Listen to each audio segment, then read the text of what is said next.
Hello, John Heaton, and I'm going to review this third solo album from Steve Winwood, Talking Back to the Night from 1982. First thing to say is this glorious multicolour sleeve is designed by Tony Wright, who'd also done the superb cover design for Ark of a Diver from 1980, as well as Natty Dread from Bob Marley and Saved from Bob Dylan, various others. Low Spark of High Heel Boys, Shootout at the Fantasy Factory from Traffic. So that was a bit of continuity from the previous album, and it's a very interesting sleeve, and again works much better on vinyl than it does on CD, as with most of these records. And then a kind of moody picture of Steve on the back with the same orange light to match the Talking Back to the Night front cover, where they're in this kind of mad disco. So that's the cover. All songs written by Steve Winwood and Will Jennings. Will Jennings wrote the lyrics, Steve Winwood wrote the music. Produced by Steve Winwood. He's playing every track on this album. He's credited with, as well as keyboards and synthesizers, drum machine. He's also credited with guitar. So there is some, you can hear the odd snatch of electric guitar. I'm not sure about acoustic, but electric guitar on this album. But it's primarily keyboards driven or synthesizer driven. And one could make the accusation that it's a little bit dated for that reason, because it sounds a bit of the period in which it came out, which was 1982, when the whole world was releasing albums of this with a similar type of sound. But I think it's fair to say that, Steve Winwood, being a master of so many instruments, particularly the guitar and keyboards, does a really nice job, and it sounds quite a full sound.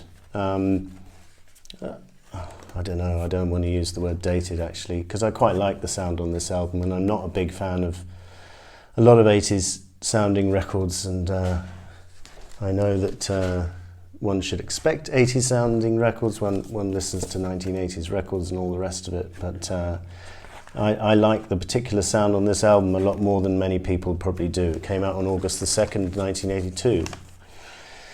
So we're coming up to the 36th anniversary of the release in a couple of days. Got to number 28 in the US and rather better in the UK, where it reached number 6. It was recorded from November 81 to June 82 in what I presume is his home studio down in Gloucestershire. I'm not sure, maybe it wasn't, but it's local to where he lived at the time. I think he might still live there. It's called Nether Turkdonic Studios in Gloucestershire, England. And I did read, and I'm not sure if this is true, so apologies if it isn't, but I did read that Steve Winwood plays organ in the local church on a Sunday, which, if that's true, is a pretty amazing story, and I wouldn't mind attending a service one of these Sundays if that's the case, because it would be pretty hilarious to see him belt out a couple of hymns. Never figured out the name of the church, but I'm sure I could if I put my mind to it. Now, the interesting thing about this copy, this is an Indian pressing, because my original pressing, which got lost over the years, was on the dark blue Island label, but this copy is on the other alternative Island label, with the island and the sun and the sky, which I'd never seen this album on that label. And this is the kind of label which the early Traffic albums were on and stuff. And it's very interesting to see that. And Indian pressings quite often have little curios like that. For example, the Indian copy of Band on the Run is on the green apple, for example. So nice to have the words from Will Jennings, and a lot of decent words on here, very meaningful and lovely songs, and well sung and well produced, well performed. I did see Steve Winwood in concert the following year, 1983, when he was more or less promoting this album, although it was a good 9 months after. It was the following summer. He had a single out called Your Silence Is Your Song, And I remember my friend Mike and I saw these giant posters of that single after the concert, and we asked the promoter or whoever was looking after those posters, could we take them home with us? And he said yes. So for years we each had that huge, I mean, it was literally 6 foot by 6 foot, the poster, and for years we had that on our walls at university, but sadly gone in the mist of time. But back to the album. So it opens with Valerie, which is probably the most famous track on the album, and it's just a great track, and some great words from Will Jennings. So cool, she was like jazz on a summer's day, music high and sweet, then she just blew away. Now she can't be that warm, with the wind in her arms. Valerie, call on me, Valerie, come and see me. I'm the same boy I used to be. And just beautifully sung by Steve, with superb, very distinctive keyboards. And this was a deserved hit. I don't think it was actually a hit at the time it came out, but I think when it was re-recorded for Chronicles in 1987, it was a top 10 hit, I was reading. Deservedly so. And I think it's a better song than some of the other songs he would have hits with, such as Higher Love. I think this is a superior song, in my opinion, and a really strong opener, in the same way as Arc of a Diver had opened very strongly with While You See a Chance, which wasn't a hit single in my memory, if my memory's right. But anyway, Valerie, very strong opener. Big Girls Walk Away, just a lovely song, keyboard driven, yes. There's no real drums on this album, they're all drum machines, but it's tastefully done.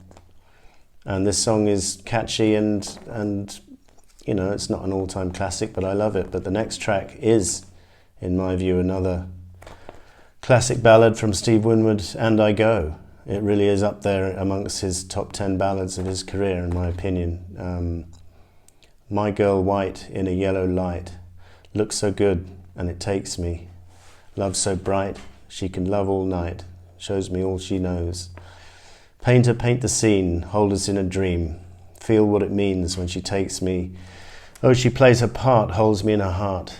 Knows from the start she can take me. And she takes me, and I go. I just think it's a beautiful lyric from Will Jennings and beautifully sung by Steve Winwood, and a gorgeous melody to go with it, really. Top-notch song. While There's a Candle Burning, not too far behind that track in terms of quality. Another heartwarming song, romantic lyric, not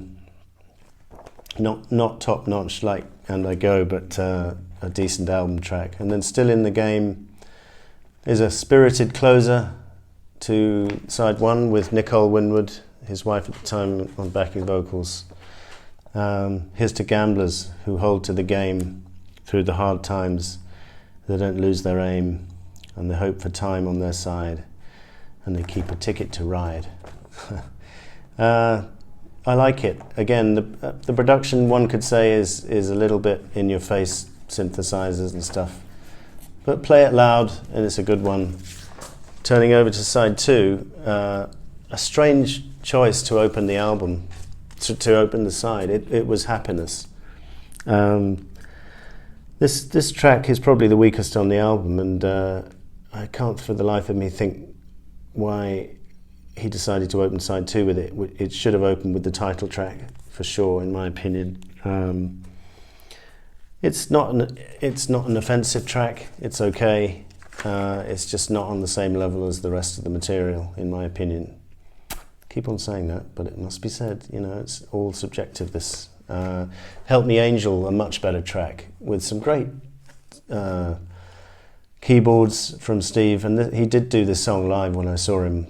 I think it was at Hammersmith Odeon, could be wrong, summer of '83. Just really uplifting words again, and Steve Winwood. If anyone's going to record a keyboard-driven album which sounds good, it's Steve Winwood. I mean, obviously Stevie Wonder did the same on quite a few of his albums, playing most of the instruments.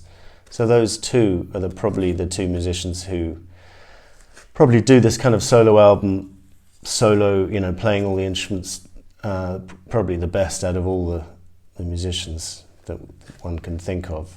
And then we got the title track, Talking Back to the Night, which I'm pretty right in saying, I think I'm right in saying does feature some real electric guitar on it, a bit like Night Train from the previous album, features some nice electric guitar, similar type track, upbeat,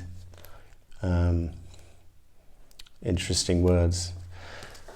So that's decent, but then Steve saves the best song for last, and this next song, There's a River, is, I said And I Go is in his top 10 ballads of all time. There's a River is in his top 3 or 4. It's an absolutely timeless, beautiful song. I think it was a single, didn't do much, should have done. You know, it's quite slow, but just a lovely, and someone made a homemade video of this on YouTube, you can check it out.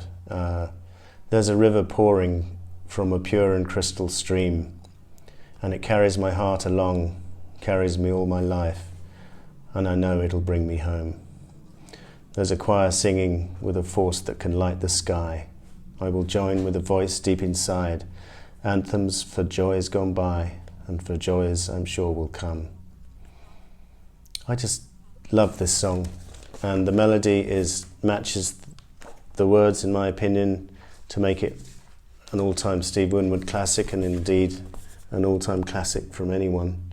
So if you want to check out that track alone, There's a River, that's worth the admission price for me. And there's some other decent stuff on this album, particularly the opening track, Valerie, and the other track I mentioned, And I Go, on side 1. So that was Steve Winwood, Talking Back to the Night, from 1982. Thank you for watching, and we'll see you next time.